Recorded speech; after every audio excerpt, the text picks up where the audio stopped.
Kalau sudah yang namanya perombakan skuad besar-besaran ya jangan berharap ini langsung ngeklik, jangan berharap langsung main bagus. Jadi ya siap-siap untuk menghadapi performa seperti di awal musim ini yang Level winnernya Itali tidak pernah degradasi. Inter Milan kebanggaanku.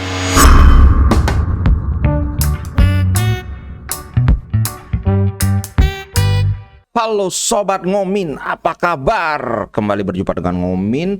Setelah kemarin live, sekarang konten lagi. Iya, sebelum ini aku mau bahas apa yang sudah aku bahas kemarin. Karena kan gak semua nonton live. Yang pertama soal Milan nih. Juventus kan udah tahu kan, mereka kena 15 poin.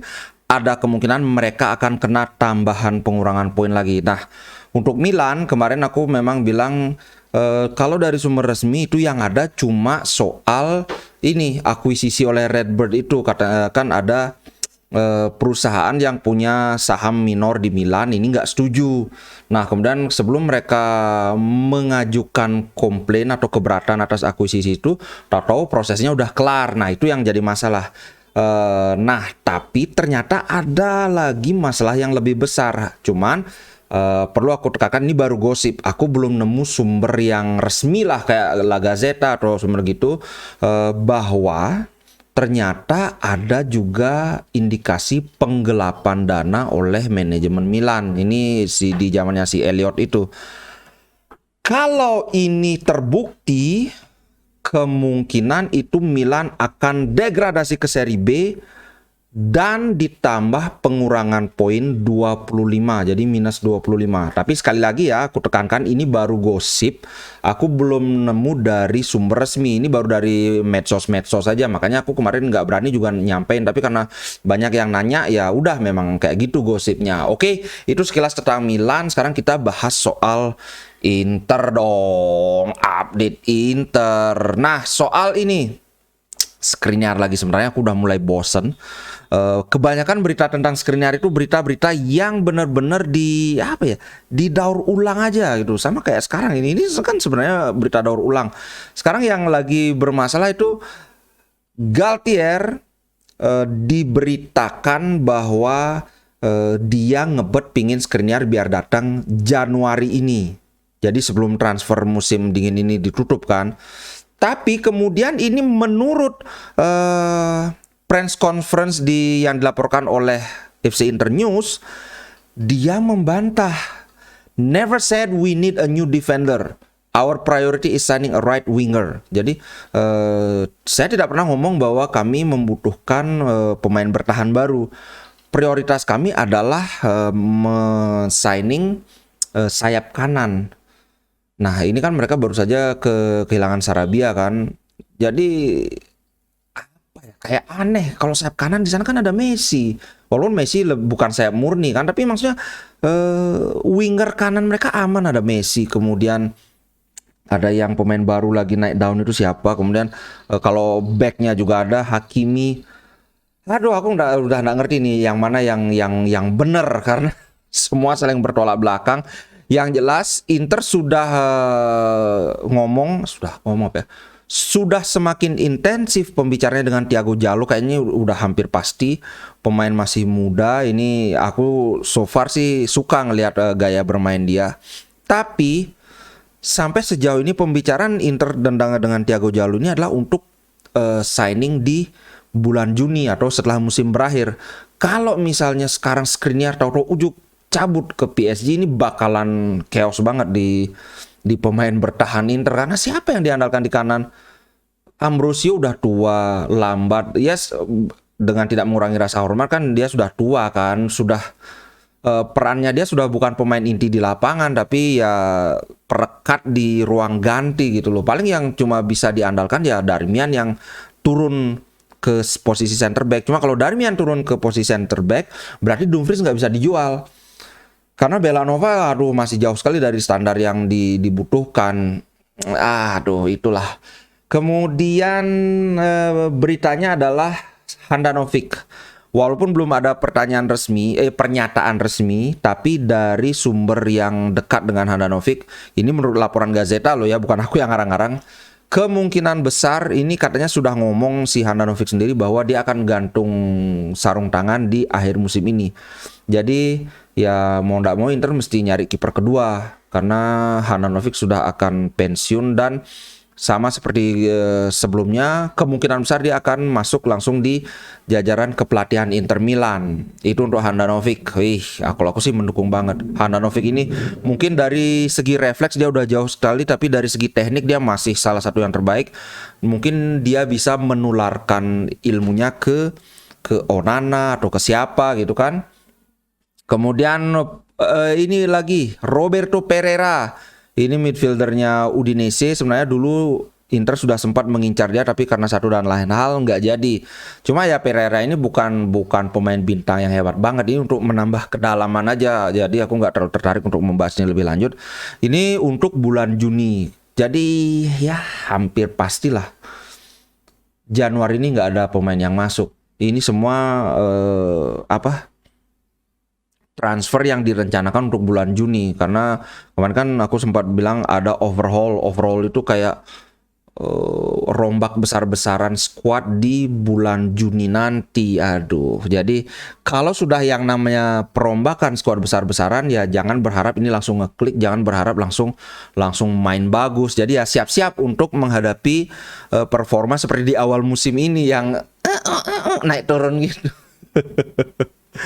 Oke, next kita bahas soal pertandingan lawan Udinese. Cremonese ya. Ini sudah sempat beberapa kali aku sampaikan bahwa banyak sekali pemain yang absen. Itu Brozo, kemudian Skriniar, kemudian Barella. Yang aku khawatirkan Barella yang paling aku khawatirkan. Karena Skriniar ya bisa Darmian ditaruh ke sana, tapi kalau Barella aduh. Hakan bakalan bingung bola yang dia dapat itu mau dialirkan kemana, sedangkan Brozovic sudah dipastikan belum bisa main lawan Cremonese. Targetnya adalah Brozovic itu kembali main antara lawan Atalanta atau derby lawan AC Milan. Nah, Inzaghi belum memutuskan siapa yang akan menggantikan Skriniar dan siapa yang akan menggantikan Barella. Nah, kalau perkiraanku ini berdasarkan yang aku baca juga dari mana nih? Gazeta. Kemungkinan Darmian yang ditarik ke belakang ke center back, karena kemarin itu Darmian nggak jelek-jelek banget setelah Skriniar ditarik kena kartu merah itu kan. Darmian nggak jelek banget di posisi center back. Lagi pula juga Darmian ini di sisi menyerang memang dia kan kurang bagus juga. Kemudian Dumfries masuk kembali sebagai wing back, sudah beres kan sisi kanan kan. Nah, Barella ini ada dua kemungkinan, antara Aslani main, kemudian Hakan didorong ke depan. Jadi Aslani main sebagai gelandang bertahan. Jadi duet gelandang tengahnya itu adalah Mkhitaryan dan Hakan Calhanoglu. Atau Hakan tetap di posisi gelandang bertahan. Duet gelandang tengahnya itu adalah Aslani dengan Mkhitaryan. Atau kemungkinan ketiga ini yang paling jelek. Hakan main, Mkhitaryan main, yang di kanan Lord dari segala Lord Gagliardini. Tapi kalau ngelihat lawannya Cremonese, kemungkinan besar Inzaghi akan lebih memasang pemain yang karakternya menyerang. Itu perkiraanku sih. Kalau menurut kawan-kawan gimana? Apakah Gagliardini? Karena kan sudah sama-sama tahu ya, Hakan Calhanoglu sudah sangat bagus di posisi gelandang bertahan. Kemarin itu Aslani sudah mulai ketemu ritme permainannya. Jadi kalau misalnya Aslani bisa dimainkan di gelandang bertahan, kalau si Inzaghi berani mempercayakan posisi gelandang bertahan kepada Aslani, akan didorong ke depan, kita akan melihat duet Hakan dengan Mkhitaryan. Ini menurutku akan bagus. Cuma ya resikonya masih di sisi bertahan kita. Tapi di sisi lain kan musuh kita Cremonese, satu-satunya tim di Liga Italia yang belum pernah menang. Jadi ya kalau prediksiku ada kemungkinan Aslani yang main di gelandang bertahan akan didorong ke depan. Gitu sih kalau menurutku. Kalau menurut kawan-kawan gimana nih? Oh ya, satu lagi di wingback kiri. Kalau pendapatku kemungkinan inilah saatnya Gosens akan jadi starter lagi. Di Marco sudah kelelahan. Kalau ini dipaksakan bukan tidak mungkin nanti malah cedera. Gitu sih bro, kalau aku tebakanku Gosens. Semoga aku bener. Kemudian kalau di depan kayaknya sih ya Zeko Lautaro, Korea itu aduh. Lukaku lagi ya, aduh. Jadi gitu sih.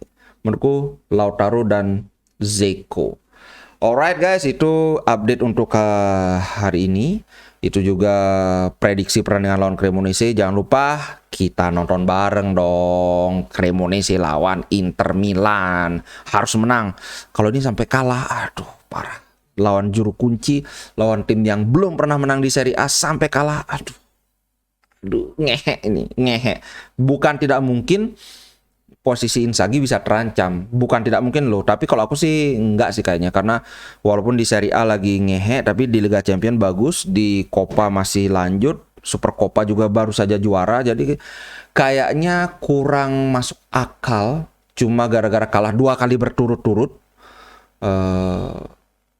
Inter akan memecat pelatih, apalagi dalam keadaan semi krisis kayak ini. Kalau ganti pelatih itu bakalan jelek banget. Pemain-pemain harus lagi menyesuaikan diri dengan ide-ide baru, taktik baru itu. Itu sih aku lebih mendukung, walaupun misalnya kalah, aku lebih mendukung Inzaghi tetap bertahan sih. Oke guys, itu dulu untuk konten kali ini. Sampai jumpa di konten berikutnya. Kalau ada yang belum subscribe, silahkan di subscribe.